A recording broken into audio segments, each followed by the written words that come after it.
Hey everybody, welcome back to the channel. So today we're going to talk about a sad story about somebody passed away on Sunday on his motorcycle, and it was a one-car collision, meaning I guess he crashed by himself. Nobody else was there with him. At least that's what they're trying to investigate, to see if there was somebody else with him and see why he crashed. But now Saturday was raining, and Sunday towards the night it was raining. His accident was at 4-something p.m. At that time it was not raining, but the rain, if it rains the day before, you got to understand that oil and antifreeze is still stuck to the road. You usually want to wait 2 to 3 days to make sure that that stuff is no longer there. And even then, you still want to drive or ride with precaution. Like today, it rained on Monday, and today is Tuesday. So I had a person in front of me who was going to turn left, and I was riding behind them, and I accelerated like I was above the limit, but I did not see his turn signal, so I assumed he was still moving forward. So when I got close enough, I can tell that he was going to turn left with no turn signal. I had to press on the brakes. I pressed on the brakes too hard. I locked up the rear brakes. What you do in that scenario, if you lock the rear brake, you have to pump the brakes. You can just pump it once. You don't got to pump it multiple times, right? You release the brake, you press onto the brake until it grabs the road.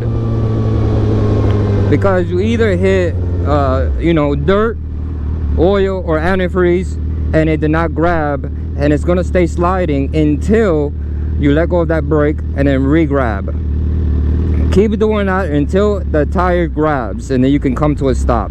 Same thing with the front tire. Front tire is worse because the front tire, if that starts sliding, you can lose stability on the handlebars.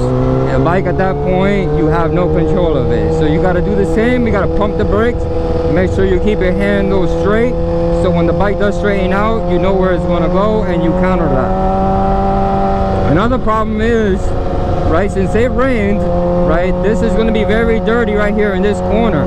That means I cannot go really hard on this corner and expect me not to slip. It's the same way if I give it gas, this back road I usually slide, meaning doing a burnout, because the road is too dirty, too dusty.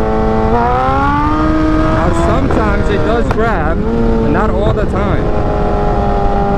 So I have that idea that there's a possibility that I could slip.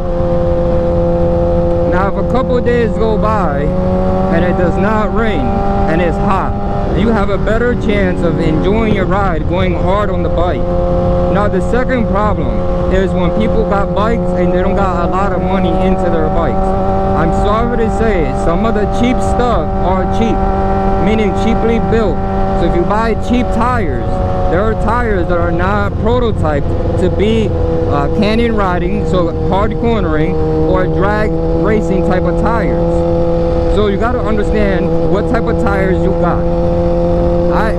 When I bought it, it had Continental tires. I did not like those Continental tires. I hate them with a passion, and I would never go back to them. Now my two preferences, if I had three, I would pick three, which is and I cannot remember the third one, but anyways, the Pirelli and Dunlop, the Q3 Plus or the Q4 Plus or whatever they got now, or the Q something. But anyways, those are racing tires. They got prototyped for that. They're expensive, but you get what you paid for. If you get cheap things, you're going to get cheap things out of it, and it can cost you your life. Your life is worth more than those cheap tires that you bought. Or if you buy cheap handlebars or the levers and the clutch, those Chinese made ones could snap as you press into them. As soon as you press, they could snap and then break. You get something that you're going to know that is not going to break. That they tested these products out themselves, and how many times the movement, and how much are they going to last. And then there's a lot of do's and don'ts when you're riding. Again, don't push your bike to do something that it is not built to do at that time. And then the other one, if it's not your skill level, then don't do it. You know, when you're in a car and you hit a wall at 30 miles per hour, it does not hurt as much. But you hit a wall at 30 miles per hour, that's your life. I push my luck, but I also have an idea of how to get out of a sticky situation. You know, a lot of it has to do with not panicking and just put your skills to the test. Now, a lot of people die on motorcycles here in Lancaster County, because there's a lot of us who ride. There's a big chunk of us. And I made multiple videos of all of us riding together. And that's not even all of us. That's just part of it. We can get 1,000 bikes together that are sports bike and whatnot. But again, it don't matter how many people you got, but if you constantly are losing people who ride motorcycles, that's not good. Your family, you know, have to deal with that loss. But anyways, I just made it here to work, and I don't want to record my people here at work.